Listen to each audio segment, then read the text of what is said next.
Good morning, everybody. I'm trying an experiment this morning with my tomatoes and my peppers. So here, let me show you. I filled the green wading pool with tap water, and I put that in here. And the reason I did that is because I want to see if it will last 2 weeks in the pool. I remember a long time ago when I raised houseplants, if I was going on vacation, I would fill the bathtub with water and put the houseplants all in there. And when I got back, they would be alive. They wouldn't be happy, but they would be alive. And then I could make them happy again. This little basket here I put and I put a rock in the bottom of it so that if a lizard falls in here, that he'd be able to grab a hold over here and climb out. So I haven't noticed any change in this. The yellow leaves were yellowing before I put them in this pool of water. So I don't think that's what it's from. The only difference I've noticed is the moringa plant down here has a few yellow leaves on the bottom. I know moringa plants are really sensitive to having too wet in their roots. So anyway, we will see how this goes. Look how healthy and green that one looks. The birds nipped off the ends last night. This one, see right here? Nipped them, which is fine. Birdies have to eat too. And right in here, I got the first ripe cherry tomato. I keep checking it to see if it's ready to eat. Pretty soon, maybe this afternoon. And this one I think is doing really well also. It's planted perfectly. It's planted right in the middle of that bin. So it can have its roots go all the way around and down. Different than some of the other ones that had other plants in there with them. This one is the biggest and is doing the best though. See that pumpkin right there?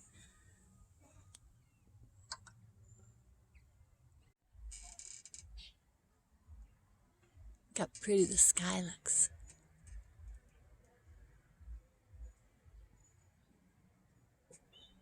Wow.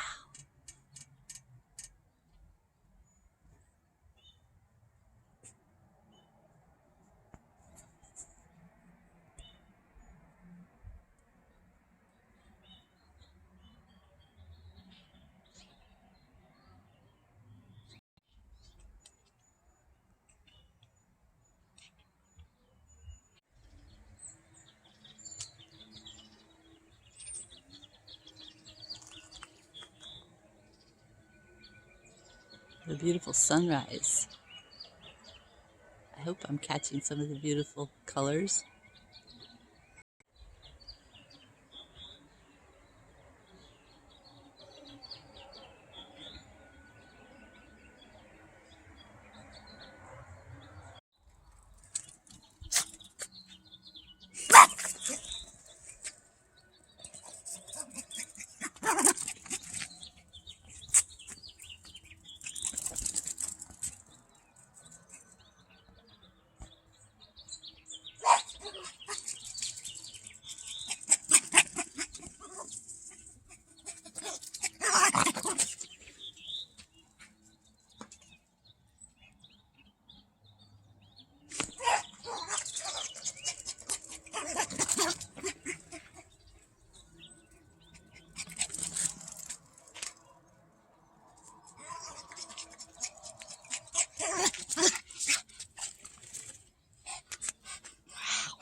That was good running. Well, I'm starting to clean up each bin, get ready to put it to sleep for the summer. You know, in cold climates, people put their plants to sleep for the winter. So, opposite here. So I'm going to put them to sleep for the summer. First of all, I'm going to leave all the green material in there, chopped up. Then I'm going to add a bucket of compost and some kitchen scraps.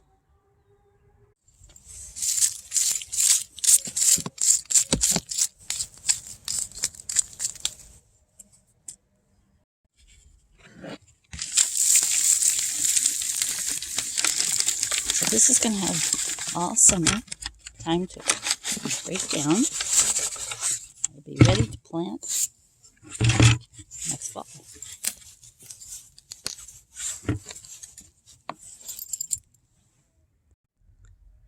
Now, as you can see, this is compost that is not fully finished. It's not fully broken down. You can see it still has pieces of leaves, sticks, plant material.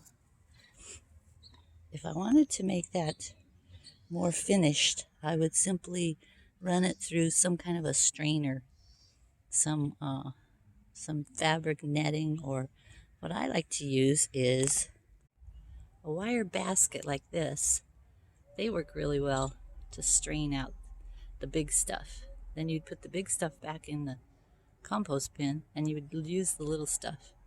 But since I'm going to let it sit all summer, it's okay for me to use the unfinished compost. The last thing I'm going to add in here is some rabbit manure. About 5 to 7 years ago, we have a lot of bunnies and rabbits on this property, and so the rabbit manure is just everywhere. And so several years ago, I raked it all up and left it in a pile. I didn't have any idea what to do with it, so it's just been sitting there all these years. So when I began to garden, I realized, ooh, I can use all of that good fertilizer. So that's what I'm putting on next.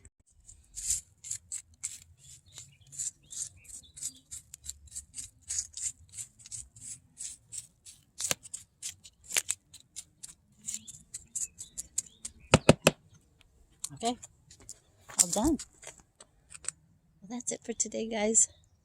Hope you got something interesting or amusing or something out of this video. I appreciate the fact that you watch it. You bless me that you watch my videos. Thank you, thank you, thank you. I'll see you next time. Adios. Bye-bye.